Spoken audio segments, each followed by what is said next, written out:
All right.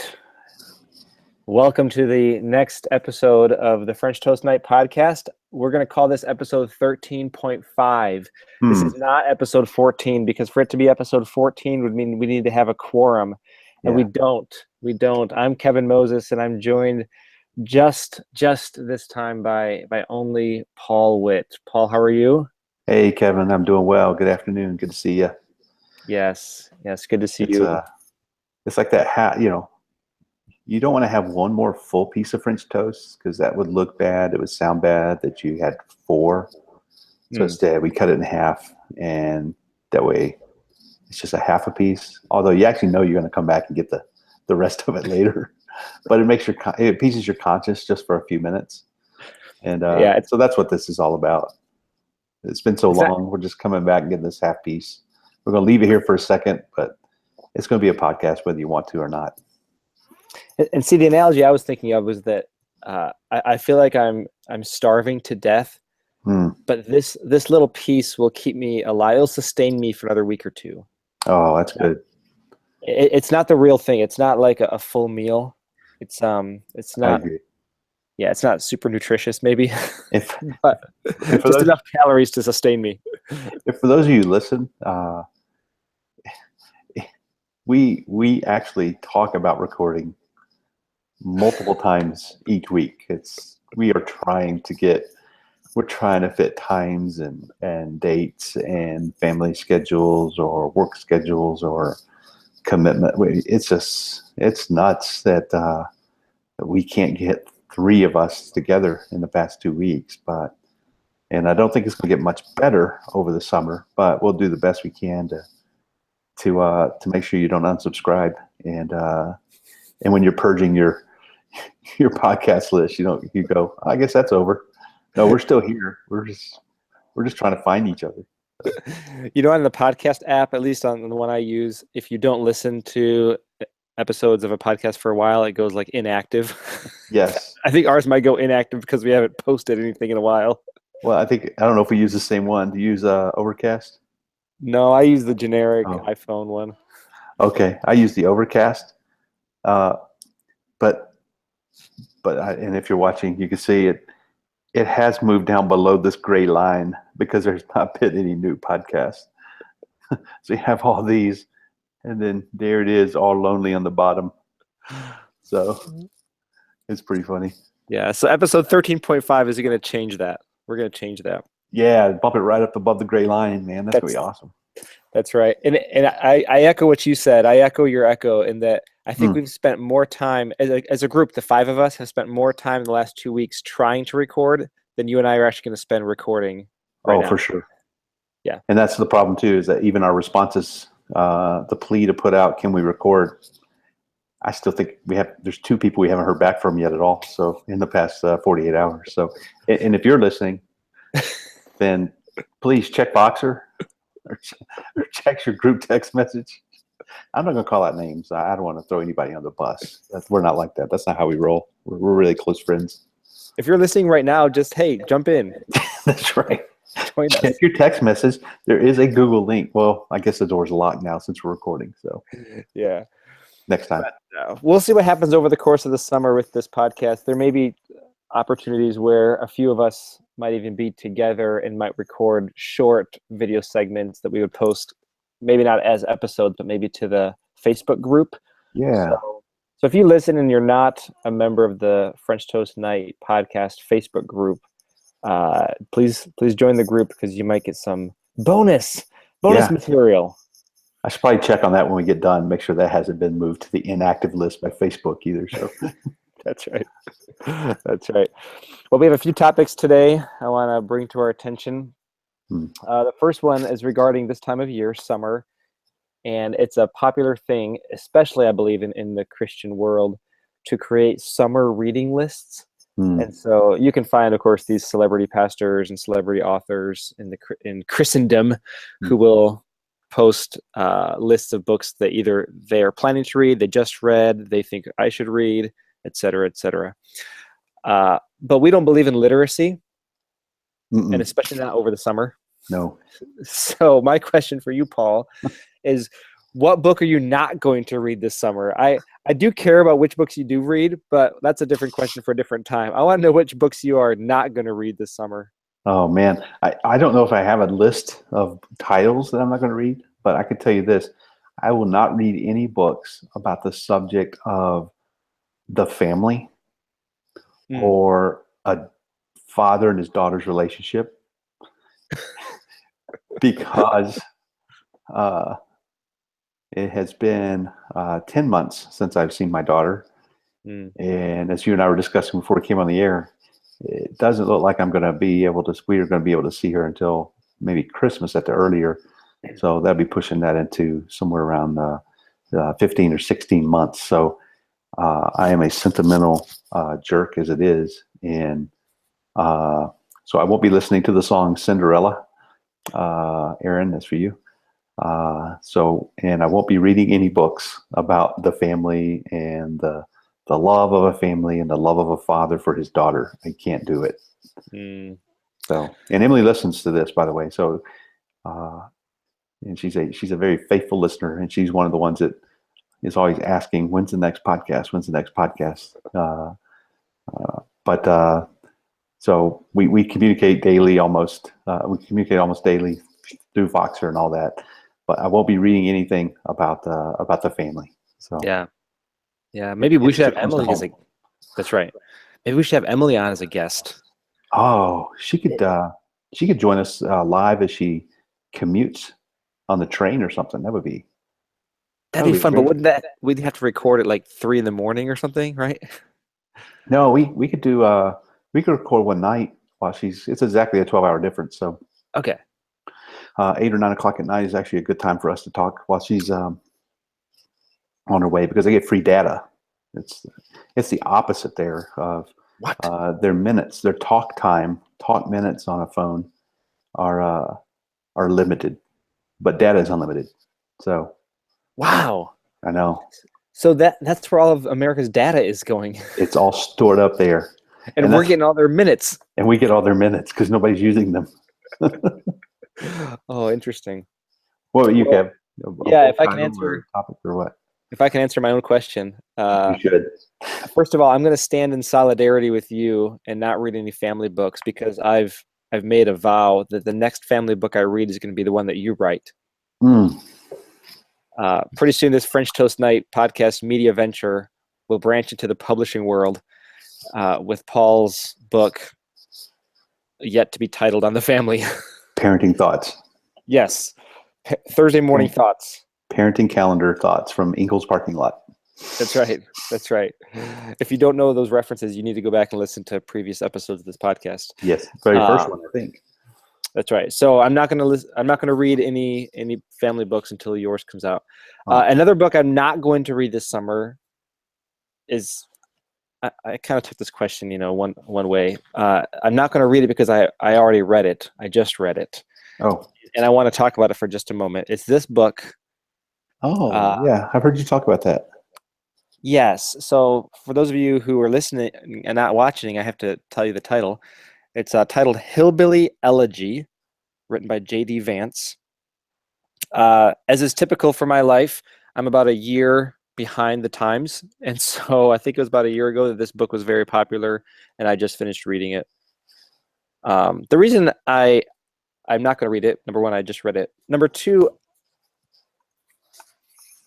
I'm going to go out on a little limb here. Buck Society and Cultural Trends. I did not understand the significance of the book. And again, I heard about the book mainly through social media, and I think mainly through Twitter, and people seems to be lauding the book as like, this is the answer to why President Trump got elected, or this is the answer to the problems in our country right now. Gotcha. This book will give us great insight into why people are doing what they're doing. I don't know, Paul, if you saw similar comments. Yeah. That's why it was it is on my current list of books I need to read so I could understand some things better. Right, which is how I heard it promoted. And I should say, not by J.D. Vance. I don't even know him. I've never read anything he's written besides this book, so I didn't hear him promote it that way. Sure. So two things about the book. Number one, it's a really good read in the sense that it's literally that. I found myself enjoying the actual reading of the book. So he writes really well. His style is excellent. It wasn't like captivating. It was just super enjoyable to read is the best way I can explain it. And Nice. I don't know if it was because I don't know exactly what it was, but something about his style just made it really enjoyable. I found myself wanting to open it back up, not because I wanted to see what comes next, but just because it was purely enjoyable. But the content was in no way unique or remarkable. Now, I say this as someone who was born in the Midwest, early 80s. So my family is very much an automaker type family. Both my grandparents were employees and engineers for General Motors, et cetera, et cetera. So all this like middle America Rust Belt culture, I just grew up in, and I still live in it. And maybe that's the reason why it didn't strike me as earth shattering in some way. But I read it and I was like, oh yeah, that's like how we live. Who didn't know that? Yeah, Okay. honestly. So you kind of like waiting for the punchline that never came. You kind of kept waiting for the turning over the rock and the key that unlocks the secret, and you've actually had it all along.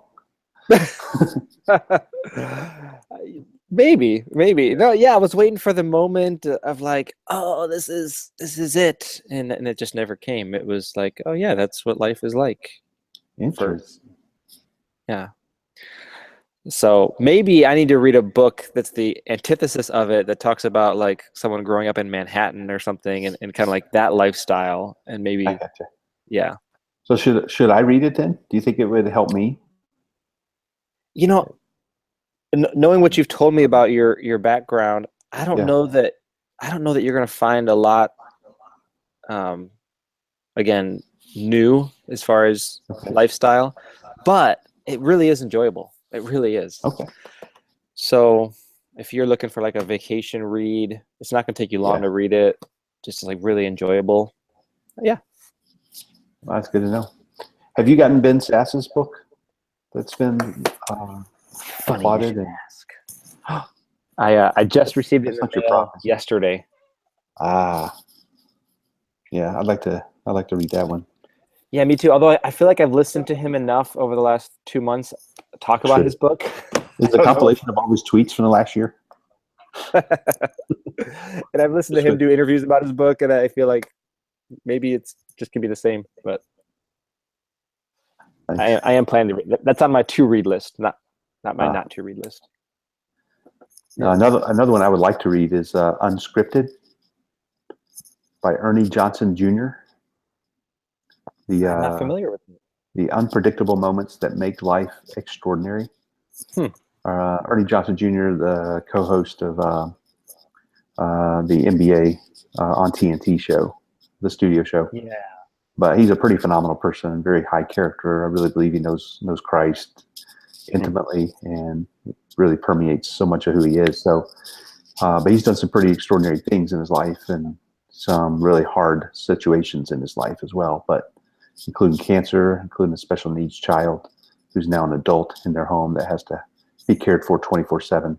Oh wow! But so it'd be one of those vacation type books, Unscripted.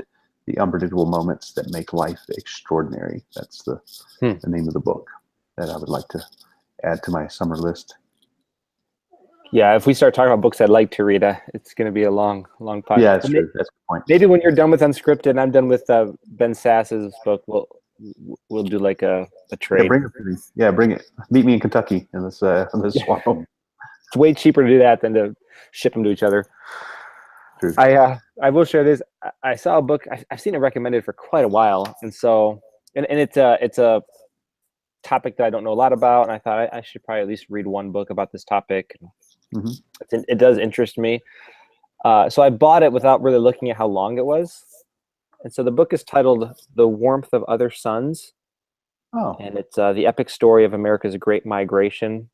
Oh, So again, with Detroit's history and thing, is talking about how a lot of people in the South, and especially African Americans, migrated to big cities in the Rust Belt to take factory jobs and all yeah. this stuff. And then I got it in the mail and I saw how thick it was. Oh my. Yeah, this is gonna be more than one vacation's worth. Again, for those who are listening and not watching, think of War and Peace. War and Peace and Bullet. Yeah. So it's basically an unabridged dictionary. Very good. Yeah. Well, good. That was a good conversation. Paul, you and I both enjoy the sport of basketball. Watching, but even we got to coach together for quite a while, and that was really enjoyable. I was just telling someone last night a story about our coaching times together. Oh boy. Yeah, good times. Yeah, they were. This specific story was about something that happened in front of a gas station north of Green Bay late one night. Yeah.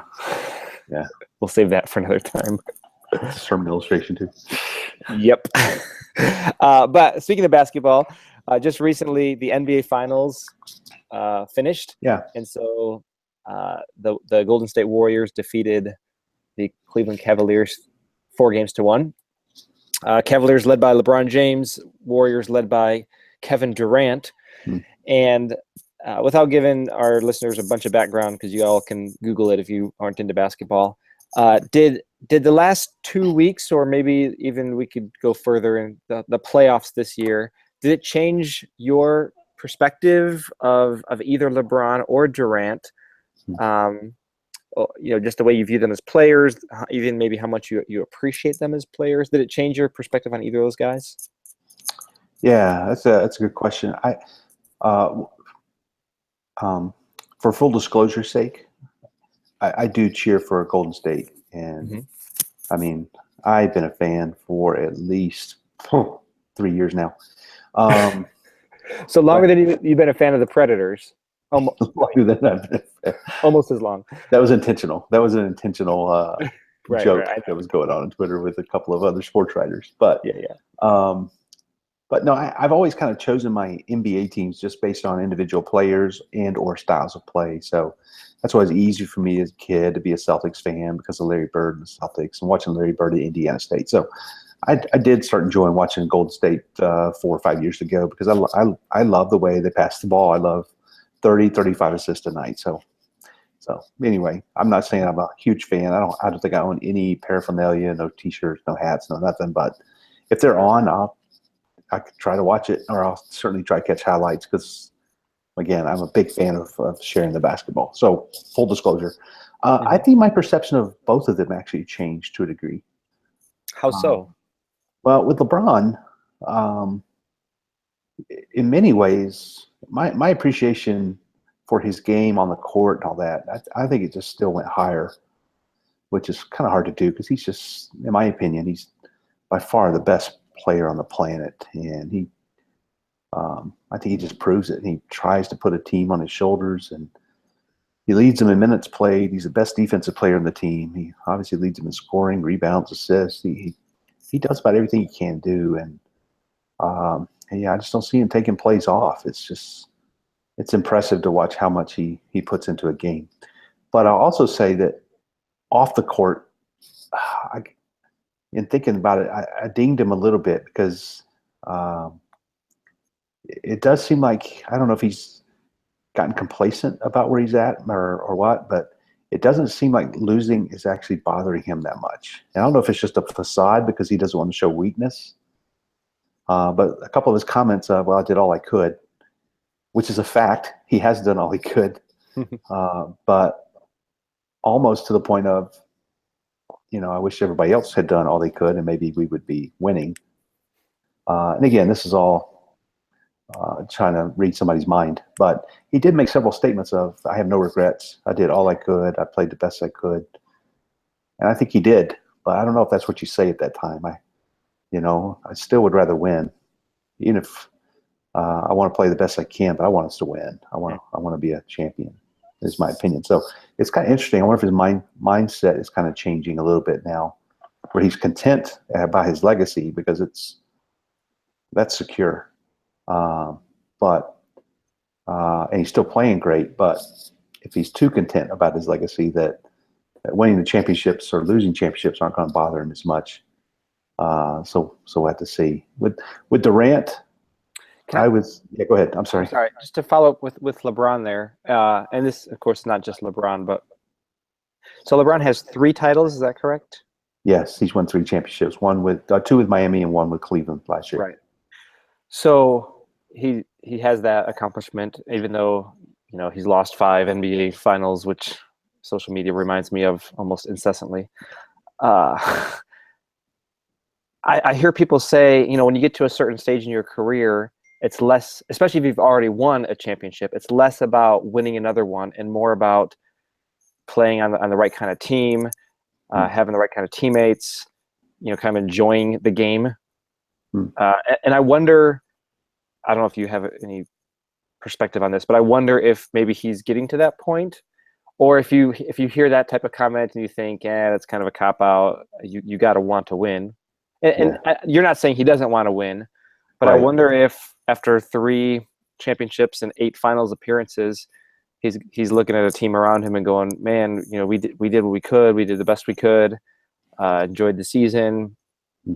I care more about that than about maybe being in an insufferable situation and winning. I don't know, just speculation. It could be. I mean, this is his 14th season, which seems absurd to me because I still look at him as new. Yeah, I still look at him as new in some ways. What was his 8 seasons? No, he's been in 8 finals. Oh, this is 14th season he just finished. That's just nuts. So at some point, I'm sure you do get to that where I'm content or I'm a realist.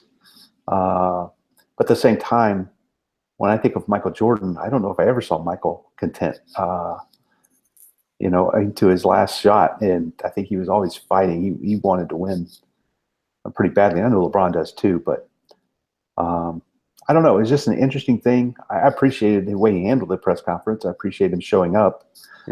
Sometimes some of our esteemed professional athletes in other sports, when they lose a championship, don't show up to the press conference. But I appreciate him showing up, sat there for a long time answering questions, but thinking through the answers to some of those, I thought was kind of interesting. Yeah. With Durant, obviously he went through a ton of scrutiny last year when he chose to go to the Warriors that were already a really good team. Obviously they lost the championship last year, but they're already a great team. I should say that, not a good team. They're a great team. And I think the criticism of him, I understand where some people come from. You should want to kind of win it yourself, build it yourself, be a pioneer, go from the ground up, build something. Don't just jump into something that's already there. I totally understand that. I think the criticism would have been validated if he came onto this team this year and he was a role player, so he could show up and he could get his ring at the ring ceremony. But I think he kind of went above and beyond because, in my opinion, he really did carry that team, especially through the finals. And was it Ray Allen who kind of did that with the Celtics? Yeah. He had a significant role, but he was a role player, and you're saying Durant did not do that. I don't think so. I mean, if anything, like I said, he didn't show up. It wasn't the big 4 in the finals as far as I'm concerned. Curry had an incredible finals. He played above average for sure. But Durant, if Durant's not on that team, they don't beat this Cavaliers team, is my opinion, this year. Because Clay was still average, Draymond, head case, Dennis Rodman 2.0. And so you just don't know what you're getting night to night. But again, all this opinion. But so I was actually impressed that KD came in, put that team on his shoulders, hit the clutch shot in Game 3, literally not quite a game-winning shot, but when you come from 7 down the last 2.5 minutes by scoring the last 11 of the game, 11-0 run, and he hit that 3 in LeBron's face, and that's a clutch shot on the road. That's big. That's big time. Yeah. So to do that stuff, I thought, okay, that's pretty good. I think it should diminish at least some of the criticism, and see where it goes from now. I do think it's interesting too now that people are critical because some of the Warriors have said they're willing to take less money to keep a team together, but they're being criticized for that. And I don't know. Again, I know people think differently, and my way is not the only way. But I'm just going, well, I kind of admire that. I think there's something that should be at least appreciated. You don't have to cheer for them, but that kind of mindset I thought was actually pretty cool. But I guess not for everybody. Yeah, no, I agree. Yeah, the two things that this is less about LeBron and Durant, but more just about the whole scenario. The two things that I was struck with were, if I can remember them, the first one is that you know, people hate LeBron because he's LeBron, right? Yeah. And now people hate Durant because of what he did. Yeah. Or you know, some people do. You have to pick a side, Kevin. You have to. It's like, it's just weird to me. And maybe I'm getting mellow in my old age. Good. You should. It's like, so literally, you know, 14 years ago when LeBron came in the league, like, I tried to not like him. I tried to hate him because I felt like I should, because he was young and all this stuff and hype and I'm not a fan. I mean, I don't have a LeBron T-shirt. I don't watch his games intentionally. I'm not a fan of his, but I respect him like crazy. I mean, the guy's just so good, and I feel like I can be fine when he loses and fine when he wins, and still just respect his talent and what he's doing. I don't have to be, you know, vehement one way or the other. Yeah. Yeah. And then with Durant, I just appreciate excellence. I appreciate greatness, and he is greatness. Yeah. Oh yeah. And I'm not going to hate on greatness because he's great. Right. And I was a little bit different back with Jordan, only because those were, you know, he was a rival. I was 10, 11, 12 years old. It was the Bad Boys era, the Pistons. You know, I didn't understand the whole Bad Boys thing. I just knew they were the Pistons. They were good. Yep. So, they were good guys. You know, for those of you listening at home, I'm not like recommending that you play basketball the way Rick Mahorn plays basketball or Bill Laimbeer. It's just they were my team, and I was 11 years old, loved the Pistons, and Jordan was the rival. And so in that sense, I hated, quote unquote, Jordan, but I still respected him. Similar to now with like an Aaron Rodgers. You know, I'm a Lions fan. Aaron Rodgers beats the Lions consistently. Yeah. So I don't cheer for him to do well, but I respect him crazy. And LeBron even, I would say even more tamely, because the Pistons aren't good enough to really be a rival of the Cavaliers. That's fair. And so I just respect him. Yeah, that's why I grow weary of the LeBron versus MJ debate that seems to be so popular. Yeah. It's like that you have to pick a side. I mean, right. First of all, there's no right answer. There's no way to actually quantify the answer. There's no formula we can put this into and it's going to come out and there's going to be one number higher than the other. It's just not there. Right. But to me, I'm like, I think we've had this discussion, but the greatness of those two people, I think, is even multiplied, because if you took them out of their own eras and put them in the other person's era, I think they would still dominate. Absolutely. If you took LeBron and put him back into the physical foot brawl type of basketball game back in that day, who is gonna bully that guy? Oh yeah, and he would dominate. Yeah, he would. And you take Jordan and put him into the rules that are so offensive friendly today, where you can't hand check. He would score 60 a night. He would dominate this era. They dominated their own, and they would dominate each other's. So I'm like, okay, let's just stop. Just appreciate and be thankful for those two great players, and there'll be another one 10 years from now. So who knows? You talk about Jackson? Maybe. Perhaps. Depends on if he had a good practice today or not. Yeah, the second thing I was going to bring up was just, I commented on it already, but just the lunacy of, a player's not great until he gets a championship. Oh, but Kevin Durant, yours doesn't count because you went to a team that already was stacked. Well, you can't have it both ways. No, you can't have it both ways. No, you can't have it both ways. Yeah, and again, after all, I know what you're trying to do. Because, I don't know, you could stay and have more money, and then you're not going to be criticized for that if you stay on a team that can't win or won't win, and just so you can make more money. Or would you going to be criticized somebody for going to a team and taking less money because he's going to be on a better team? I don't know. Yeah, again, I know I'm missing stuff, and I'm biased about it, but I appreciate these guys for who they are and what they're doing. And winning is hard, and championships. I mean, you saw the relief on their faces, even the guys who'd already won. It's a grind, and so It is. appreciate it and do what you can. And I appreciate guys who haven't won championships too. So I just try to appreciate greatness and guys who play the game the right way and are excellent at what they do. I appreciate you appreciating them, Paul. These I are my feel words. appreciated. Thank you. Yeah, these are my words of appreciation. Oh, they're almost as powerful as words of affirmation. Is that it? Appreciation. Oh. They're both very important to me. So thank you. I feel affirmed and appreciated. I blew it. I was trying to help you there with words, and I got the wrong A word. You're okay. There are other A words that you could use that would not be as appreciated. So thank you. Yeah, well, that's for the other guys in our podcast to chime in if they ever join us. Exactly. Last question. Can't believe we were actually filled a decent amount of time so far, just you and me. Oh my, that's scary. Exactly. Last question. You and I went through many summers of camp together, and each summer we had a specific passage that fed our spiritual theme for the summer, that became our focus for the summer in teaching sessions in the morning, in power groups, both with campers as well as with staff.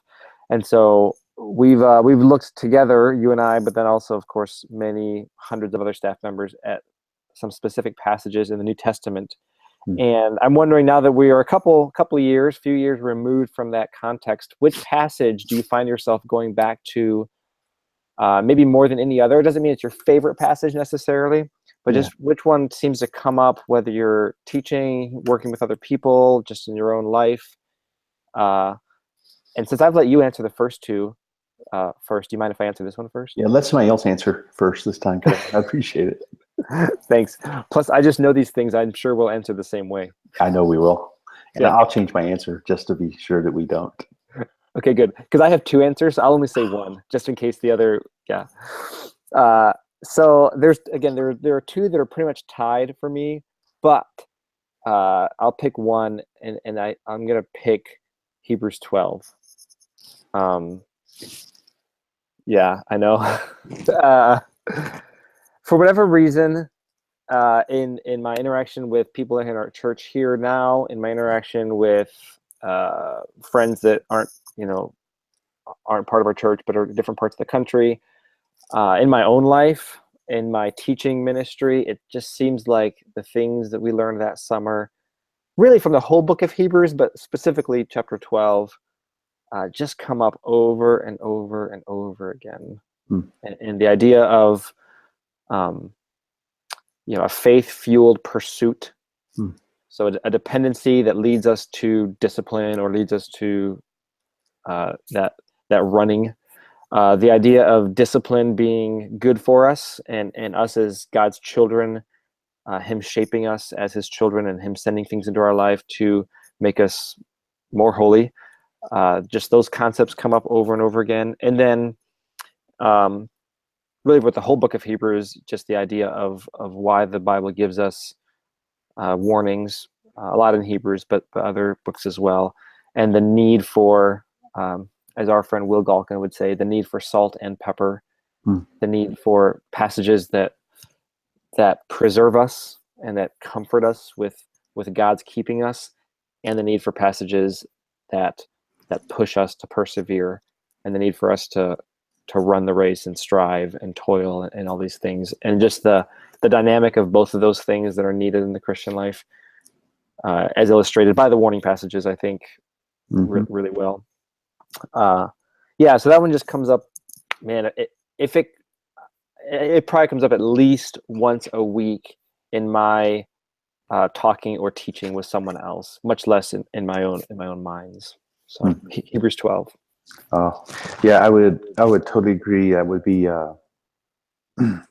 I'm with you. There are two. There'd be 1A, 1B with me, and that would be one of the two. And for me, the reason that would be so powerful is the aspect of that passage from chapter 12, verses 1 through 17. As we studied it, it contains so many multiple situations. It's the exhortation to run and not quit, to endure, There's elements of the reality that it's a community effort. It's a community run. There are people. There's a cloud of witnesses there for us to look to for encouragement. The discussion of adversity, of suffering and chastening, even to a degree, and then the exhortation that to get back up and keep running, to lift up your hands and strengthen your knees, so to speak. So I think it's all those components that's why it makes it so applicable to so many situations for us that you can draw from. So that was my first passage, my first summer, 2006, being on the full-time staff, and so going through that for the first time was very powerful, very impacting to me.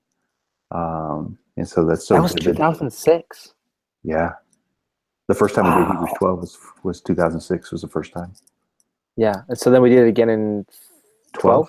Yeah, my first summer as camp director. Yeah. Yep.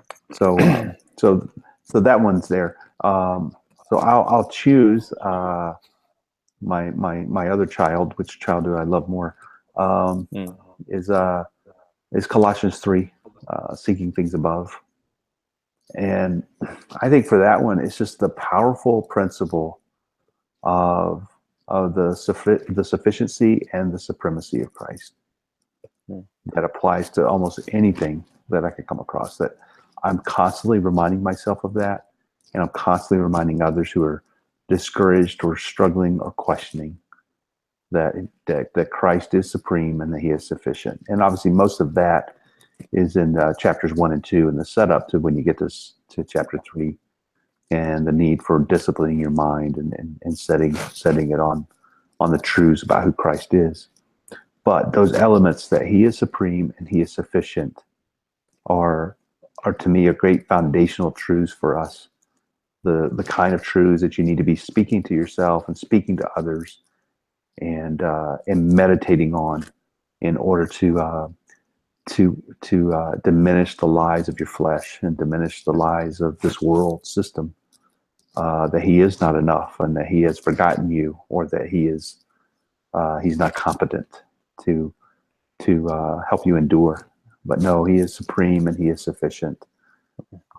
And then there's elements in that passage as we studied it that remind us of the beauty of the unity of the body, and even the beauty of the church and how we speak to each other and instruct each other. But those foundational, that foundational statement, even again, I could think of Will instructing us as a camp staff that he is overall, He's our all in all, He's our life.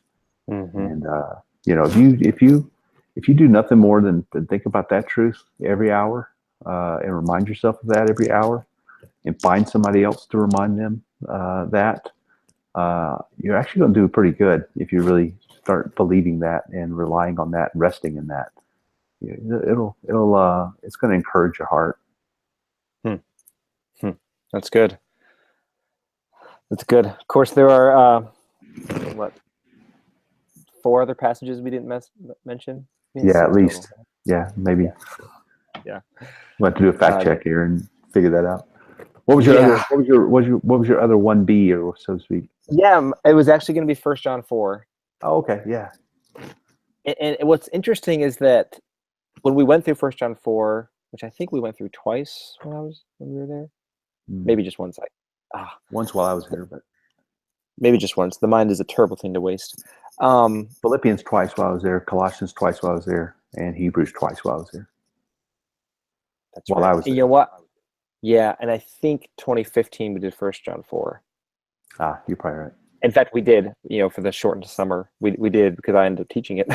I should know this. But what the interesting thing was that when we went through it the first time, I remember a bunch of staff members saying, it was revolutionary. It was their favorite theme. And these are staff members that were there 6, 7, 8 years. Even leadership team members have been there a long time, saying it was their favorite. And it never struck me that way. Obviously, it was helpful in so many ways, and insert all the caveats here. It was really, really good. But it has come up so many times, just in different contexts. And so, as far as the one that I refer to the most, or that comes up the most, that in Hebrews 12, it's just as often as Hebrews 12. Very good. So, very good. I don't know what that says about me. I don't appreciate it until later, I guess. Most of us don't. Well, That's before what we life is. yeah, before we sign off, because this is not like a legitimate episode, this is kind of like a step episode, like a stepchild. Oh, can I edit? I probably should edit that. Yeah. I'm gonna edit that. Okay. Because of that, I'm gonna stray from our normal sponsor of the week, and I'm going to give a sponsor of the week that is yet to come. Or wait, that modifying phrase was in the wrong place in my sentence. Okay. A sponsor yet to come of the week. Anyway, one of our own, one Rob Phipps, is about to be a sponsor at a camp where Aaron Boyce serves next week. Oh, nice. So in a twist of the universe, Yeah. now Aaron is helping lead a camp ministry that Rob is going to be a sponsor of. Oh my word, my mind is blown. There's so many things, Aaron, that you should do with your sponsors next week. Yeah, there's some things you shouldn't do, but yeah. So Rob's our sponsor this week. Oh, that's good.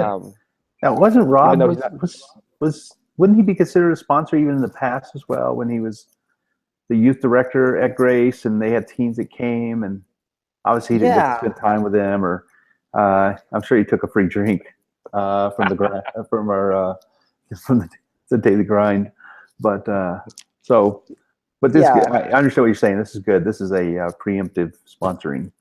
That's right. So good deal. Maybe by the time you're listening to this episode, both of you who are listening, Rob will have been a sponsor. So yeah, thanks, Rob. Yeah, good. What are the chances of Rob listening to this episode? That's what I'd like to know. Well, he's got like a 40-hour drive out to Salt Lake. Hope he's listening to something. Oof. Good. Yeah. Good stuff. Well, thanks, Paul. Yeah, thank you, Kev. Good seeing you. Good talking to you. Yeah, you as well. And thanks for listening. Yeah, we sure appreciate it. Yep. If you'd like some unique episodes this summer, be sure to join the Facebook group, and maybe we'll have some little video snippets over the course of the summer as a few of us get to see each other. And until next time, what do I say here now, Paul? You say goodbye. Oh, bye.